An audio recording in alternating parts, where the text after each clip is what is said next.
Hello students, the next topic that we are going to do today is electronic governance. We have done a number of topics relating to e-commerce and we have discussed that it is electronic commerce or the use of electronic media is there in different sectors. They are used by different persons in different capacities and for different reasons. So one of the very important sectors for any economy is the government sector. So electronic governance is concerned with the same, with this thing only, that how the government sector is using the electronic commerce or the electronic media, what methods, what models and the channels are used by the government. Simply defined, it is the delivery of government services and information to public by means of technology, because government is offering its services to the public. So it is the delivery of government services and information to public by means of technology. That is when you are using the technology. It uses ICT. You must have heard this word a number of times. ICT. What does it mean? That is information and communication technology. So it is the use of ICT means. What are the ICT means? Such as internet, LAN, mobiles, etc. to improve the quality of delivering government services, exchange of information, etc. The main purpose is to provide government services to citizens in a convenient, efficient and transparent manner. Till this point you must be thinking that okay, it is fine that the government is using the technology, but government to deliver the services to the customer, this is a question, how the government is using the technology to deliver the services to the customers. There can be different situations.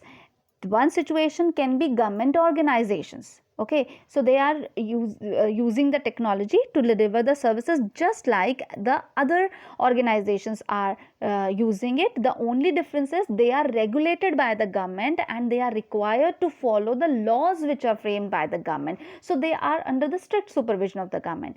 Second situation can be when the government is using the technology to discharge its services, to discharge its social responsibility also, like for social awareness programs also the government is using the technology. And how the government is using the technology you'll get to know when I'll explain you the channels and models of e-governance. So government seeks to achieve good governance, trust and accountability, citizen awareness and nation's economic growth. Before actually our focus in this topic is on the models of e-governance, but you'll get to understand those models only if you understand the channels of e-governance, that is how they are delivered to the customers, or not customers only. The focus here is on the public. Although the other topics which I explain you, I frequently use the word customers, but here it is not only the customer, it includes the public also, common people. So the government looks, in case of e-governance, the government looks into the importance into the area of enhancing democracy and active participation of public in policy making process. So there are certain channels of e-governance. The first one is the G2B, that is government to business. When the government is communicating with the businessman, communication is from the government to the business, that is government to business. So this model offers government to approach business organizations. The question here is, why would government go to the business? Take an example. Suppose the government plans to build a flyover. To build that flyover, plans to build a flyover, because this is a public, the flyover is made for the public, and who is going to bear the expenses? The government is going to bear the expenses. We know that the infrastructure is built by the government. So the government plans to build a flyover. For this, the government needs some contractors. For this flyover, the government requests the tenders from different contractors through its website. Now you understand why it is called e-governance, that it is, the source is government, and then it is inviting the tenders from the businessmen. So such government websites support auctions also, because you know, then whenever tenders are invited, that tender is accepted by any party, be it government or non-government, which is most beneficial. Tenders and application submission functionalities, everything is done online. Okay, so it offers services like, then is government to business. We all know that we are required to pay taxes. So in this case, the government disseminates information regarding e-taxation to the businessman, e-licensing, e-procurement, e-tenders. So this is what is government to business, G2B. Okay. So the next is G2C, government to citizen. This is for the common masses, for you, for me, for everybody. It is the transaction between the government and citizen. The initiatives comes from a government organization, and the citizens are the target group.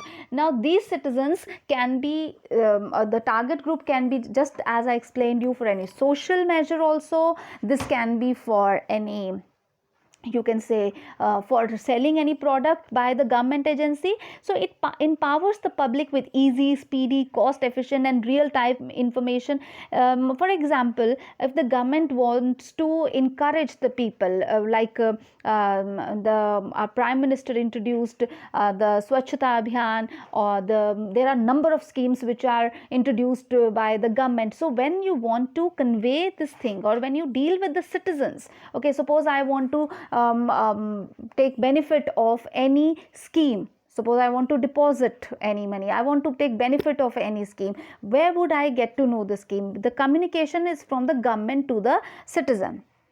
So there are websites also of the government where you can take benefit of these, where you can understand the technicalities and the benefits of those schemes. So the government provides the facilities to citizens through their website, where it includes the information of all government departments, different welfare scheme, different application forms to be used by the citizen. Suppose I want to take benefit of, simple example, I want to take benefit of Pradhan Mantri Jan Dhan Yojana. Okay, so I need to, and this is same for every bank. Okay, so I'll go to the website, and then I'll see what benefits I'm getting. So this is government to citizen, when the government want to communicate with the citizens, so it informs the citizen. Then is government to government.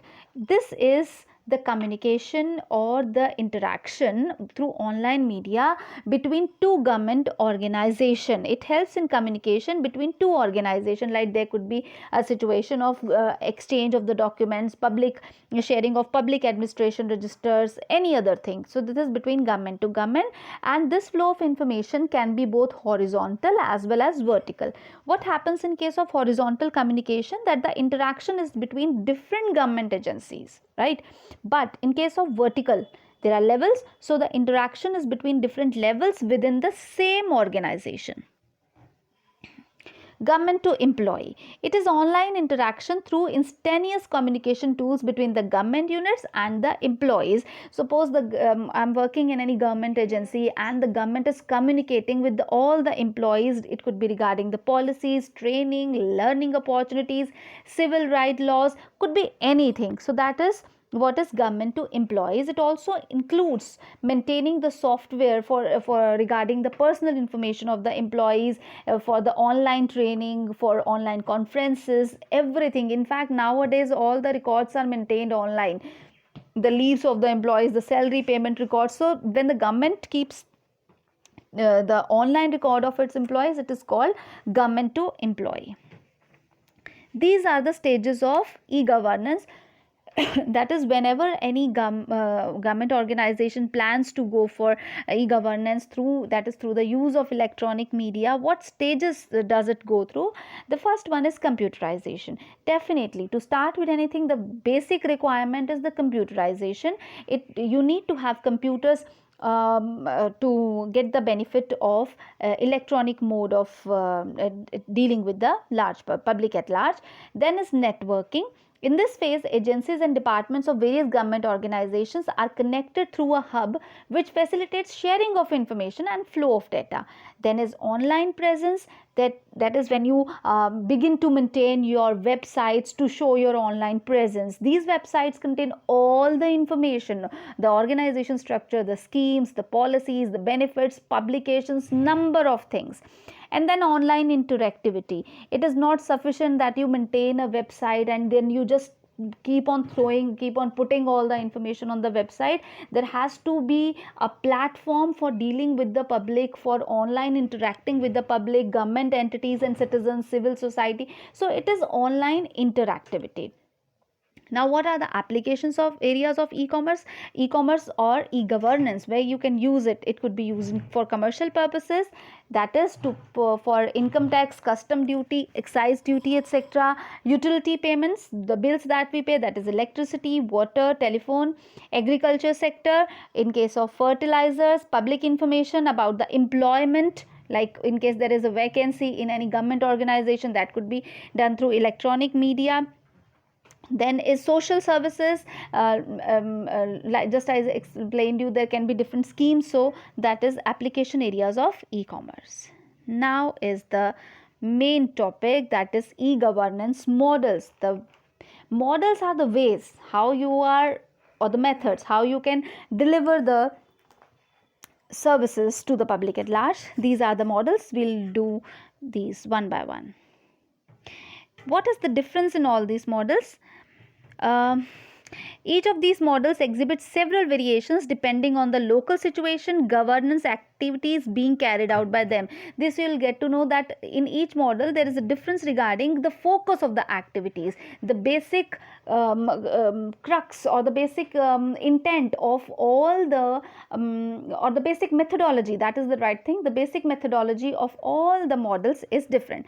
And what is the similarity? The similarity is that they enable equal access to information to anyone who is linked to the digital network. If I am connected, if I am an employee of a government organization, it is accessible by me. I can easily access the information, and everybody who is at my level can equally access the information. Likewise, if I am getting a benefit of any government scheme, everybody is getting the same benefit. So it applies equal access to information to anyone who is linked to a digital network. And there is deconcentration of information across the entire digital network. The information is not at all concentrated at a particular place. The information does not reside at any one particular level in digital governance models, but gets distributed across all the nodes. So this is just the earlier point also, that there is not concentration of the information. This opens up greater possibility of its exploitative use at all levels, and there is use of ICT nodes. So let's just discuss these models. The first one is broadcasting model. I think you can guess this model. Broadcasting. See this word, broadcasting. So broadcasting is something which is not limited to particular number of people. It is something which is available to the public at large. It comes in the public domain. If the government is introducing Swachhata Abhiyan, Beti Padhao Abhiyan, all these kinds of campaigns, these are available to the public at large. These are broadcasted all over. Everybody knows. Everybody can know this. Just go on the website. Even if you don't know the website, just go on any search engine and just type the name of the scheme. You will get to know everything. This is broadcasting. It is not limited to particular number of people. It is broadcasted. So it is based on mass dissemination. This is what I said earlier also, that everybody can know about the schemes. Mass dissemination of governance related information which is already available in the public domain into the wider public domain using ICTs. This raises awareness among the citizens. If we are saying that every person in the country should be educated, you should pay your taxes on time. Okay, whenever the due date for taxation comes, then the government starts saying that you should pay taxes. It is your responsibility. If there is an awareness regarding the that you should wear helmets, right? So this is a broadcasting model. It is not meant for one person or other person. If wearing helmet is a safety measure which is conveyed by the government, then it is applicable to everybody. It is not for one person or the other. Okay, about ongoing governance processes and the government services, that it could be general awareness also, just I said. It could be regarding the schemes also, the benefits for which you can get the benefit to them and how they can benefit from them. The application of this model using appropriate technology could reduce the information failure situation, because now the information is available to the public at large. This is the pictorial depiction of this model, that there's public domain information and wider domain. It is available to everybody. It is going in all the areas. Then where can you put, what are the application areas of this model? Putting government laws and legislations online. If you want to know about the technicalities of any law, let's suppose I want to start a company and I want to get my company registered under the Companies Act 2013. What will I do? How would I get to know about the I want to know about the technicalities, or I want to know about the law? Simply I'll just get it, I can get the official document from the website, from any search engine, the technicalities. So it makes available the names, contact addresses, emails, mobile numbers of local, regional, national government officials online. If I want to get the benefit of any scheme, the question arises, to whom should I contact, where should I go, what should I do, whether I'll be eligible or not. All these questions are answered. How it is possible? Because everything is available online. Then makes available information such as government plans, budget, expenditure, putting key judicial decisions which are of value to general citizens. So all in all, it simply means disseminating information to the public at large. Definitely its merits are that it is accessible and flow of information to all segments of society, and government can use this model to provide greater governance services.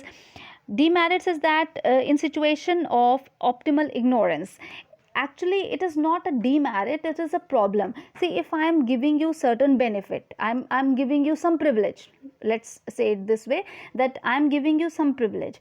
When would it prove to be effective? Only if you take advantage of that privilege. So its its benefit or its success rate is dependent upon how able you are to take benefit of those privileges. So in society where the flow of information is not possible, there are certain sections of the society, or there are certain people who don't know how to use the technology. So the applicability is limited to those areas. Then is comparative analysis model. This model empowers people by comparing cases of bad governance with those of good governance and identifying specific aspects of bad governance, the reason and the people behind them, and how the situation can be improved. I'll explain this by the help of an example.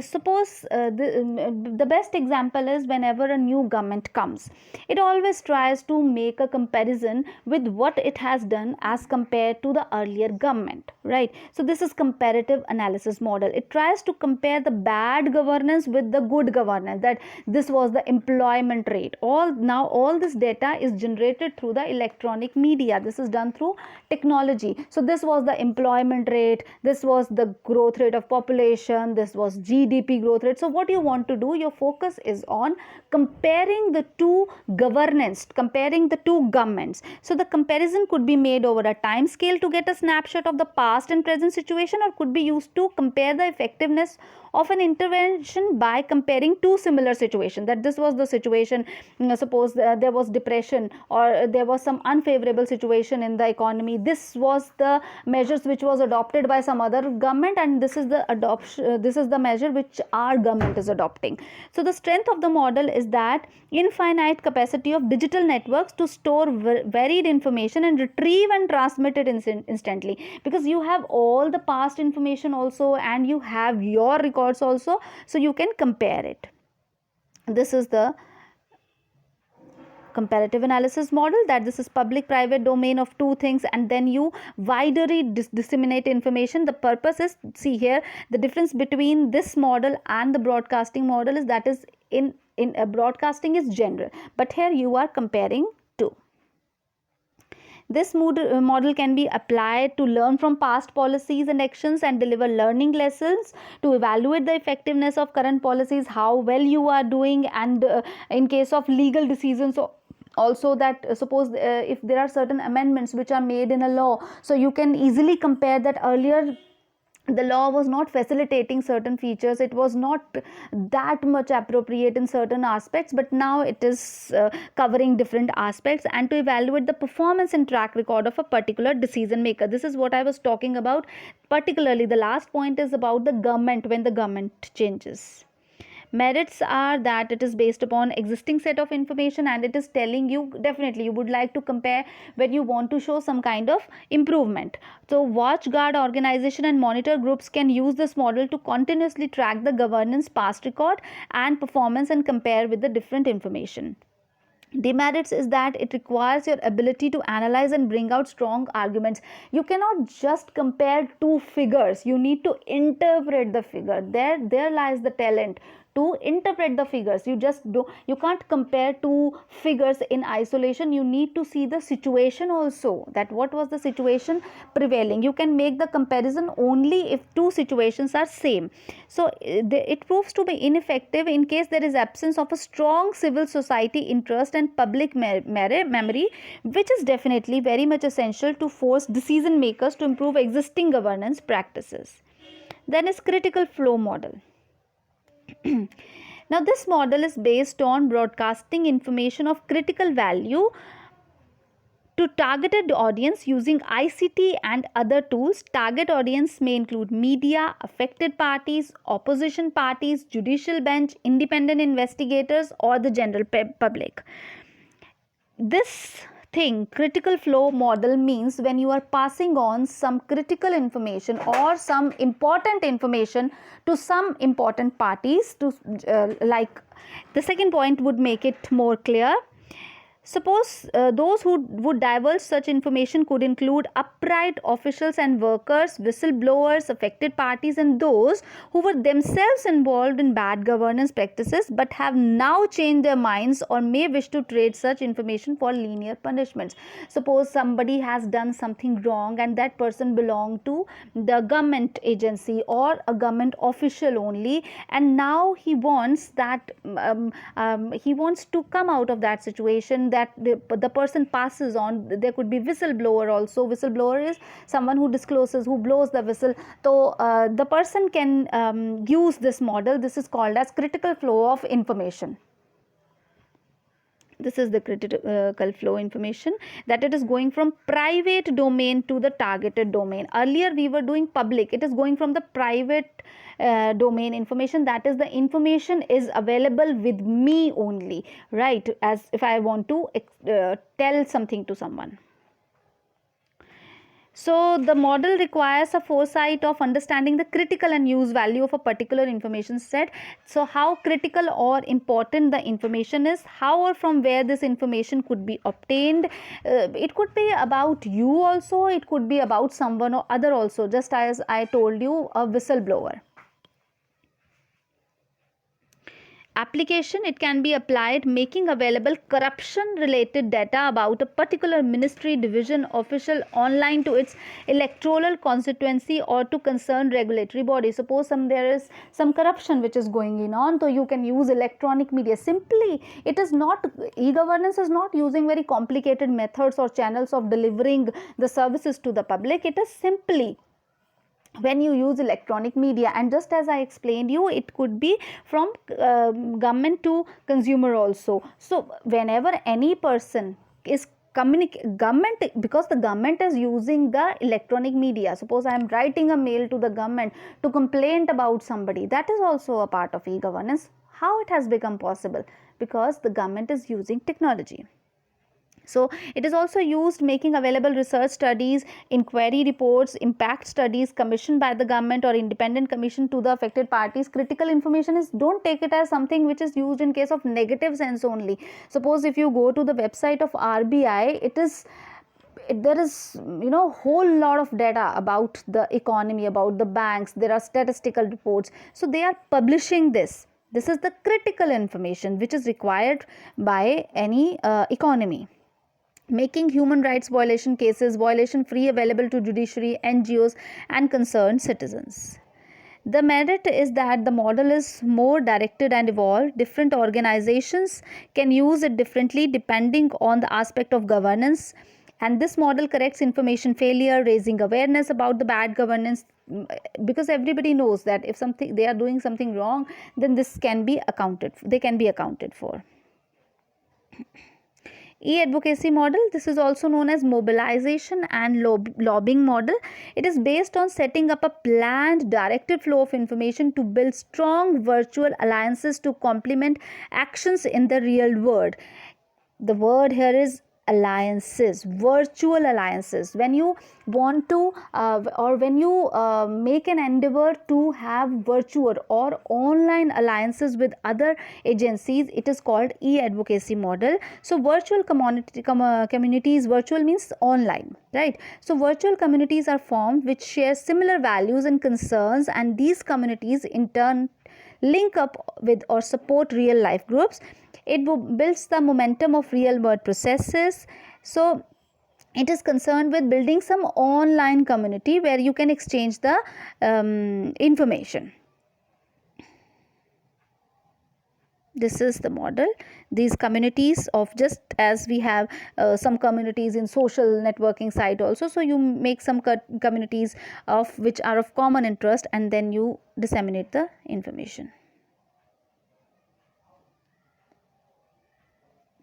So what is the applicability? It is concerned with increasing public debates on issue of larger concerns, namely on the themes of upcoming conferences, treaties. Suppose some elections are going on, and when there are certain people, they come, they give their opinions about the government, or they talk about what the earlier government has done, what they expect the government to do, or in case of certain issues of public interest, they talk about, they form, they make certain forums, they make certain communities. This is what this model is about, and this makes available opinions of suppressed groups who are not involved in decision making process into wider public domain. Merit is that the model enhances the scope of participation of individuals. There are certain people who don't want to come into the picture, they don't want to come in front, but with this model, with the use of electronic media, it is possible for them to make a common forum and make a community where they can exchange the information. So it gives them a chance to share the information. A community may no longer find itself isolated, but may find an ally for mobilizing effective action through this model. And see, there is a saying that two heads are better than one. When you form a community and you discuss something relating to the public interest, relating to the public welfare, then definitely it is going to give you good results. So it is a consolidation of other digital governance models and opens up possibilities for one-to-one and self-service participation of individuals in government processes. The participation is direct and not through representatives. See, under this model, the various services offered by government become directly available to citizen by opening up an interactive government to consumer to government channel in various aspects of governance. So it is two-way interactivity, like the government is communicating with the consumers, and then the consumers are coming back to the government. So it is two-way. That is why it is written G2C2G. Application is to establish an interactive communication, because as I told you that it is two ways. So the application is to increase the interaction, to conduct electronic ballots for election of government officials, to conduct public debates, filing of grievances, establishing decentralized forms of governance. So these were the models of e-governance. In this lecture we have done the meaning of e-governance and the channels of e-governance, how you can what are the stages of e-governance, and the models of e-governance and its utility. So now we are left with just one topic, that would be our next topic, that is e-marketing, and I'll be explaining it in the next lecture. Thank you.